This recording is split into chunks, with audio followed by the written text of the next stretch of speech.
மாலதி அவங்க அம்மாவும் தம்பி இருக்காங்க. சரி சரி சரி. அவங்க அம்மா கிட்ட கொடுக்குறேன். அம்மா கிட்ட பேசுங்க. சிஎம் பேசுறாங்கம்மா. ஹலோ வணக்கம்மா. ரொம்ப சாரிம்மா, தைரியமா இருங்க. ஆக்ஷன் எடுத்து போயிருக்கேன்.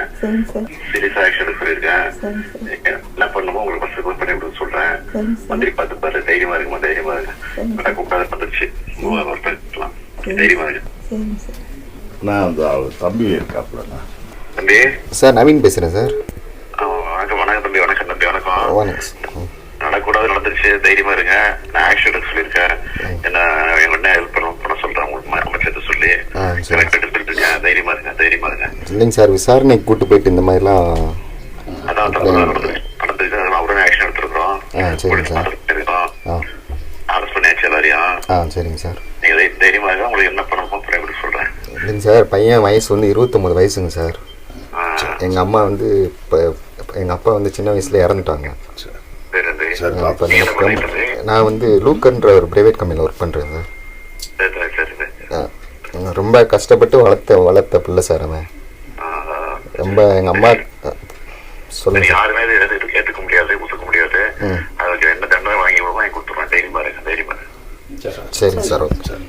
திருப்பவனம் மடப்புறம் அஜித்குமார் அவர்கள் ஒரு சாதாரண ஒரு எளிய குடும்பத்தைச் சேர்ந்த ஒரு இளைஞருக்கு நடந்த அந்த கொடுமைக்கு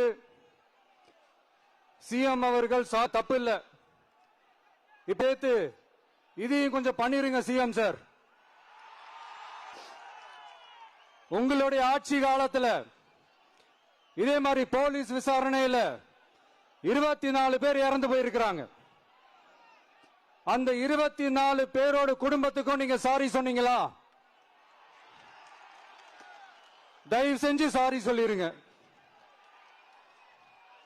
அஜித்குமார் அவர்கள் குடும்பத்துக்கு நீங்க கொடுத்த நிவாரணம் மாதிரி இந்த 24 பேர் குடும்பத்துக்கும் நீங்க நிவாரணம் கொடுத்தீங்களா? தயவு செஞ்சு அந்த நிவாரணத்தையும் கொடுத்துருங்க.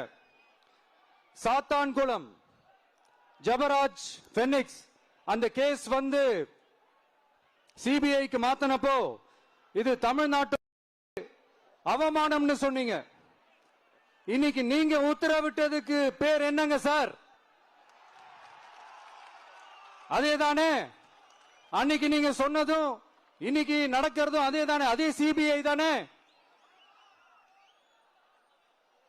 அதே சிபிஐ RSS பிஜேபியோட கைப்பா. ஏன் நீங்க அங்க போய் ஒளிஞ்சுக்கிறீங்க? ஏன்னா தமிழக வெற்றி கழகம் டிவிகே சார்பா நீதிமன்றத்தோட நேரடி கண்காணிப்புல ஒரு சிறப்பு புலனாய்வு குழு விசாரணை அமைக்கணும்னு ரொம்ப ஸ்ட்ராங்கா கேட்டிருக்கோம். அதனால அந்த பயத்துல நீங்க ஒன்றியத்தோட ஆட்சிக்கு பின்னாடி நீங்க போய் ஒளிஞ்சுக்கிறதுக்கு காரணம். இன்னும் உங்களோட ஆட்சியில் இன்னும் எத்தனை அட்ராசிட்டிஸ் அண்ணா யூனிவர்சிட்டி கேஸ்ல இருந்து இன்னைக்கு அஜித்குமார் அவர்கள் கேஸ் வரைக்கும் எல்லாத்துக்கும் நீதிமன்றம் தலையிட்டு உங்க கவர்மெண்ட் கேள்வி கேட்டுக்கிட்டு இருக்கு. எல்லாத்துக்கும் கேள்வி கேட்கணும்னா அப்புறம் நீங்க எதுக்குங்க சார்? உங்க ஆட்சி எதுக்குங்க சார்? நீங்க சிஎம் பதவி எதுக்குங்க சார்? எப்படி கேள்வி கேட்டாலும் உங்ககிட்ட இருந்து எந்த பதிலும் வர போறதில்லை. ஏன்னா இருந்தாதானே வரும். மேக்சிமம் உங்ககிட்ட இருந்து வர பதில் சாரிமா,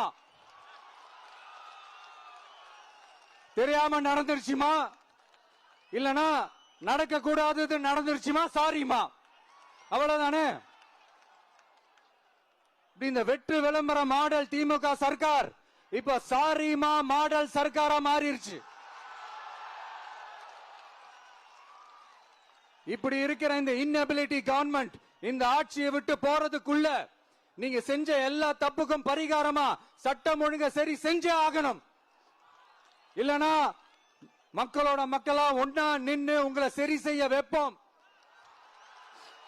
டிவிகே சாரா அதுக்கு உண்டான அத்தனை போராட்டங்களும் எடுத்து நடத்தப்படும். தேங்க்யூ. நீதி வேண்டும், நீதி வேண்டும்.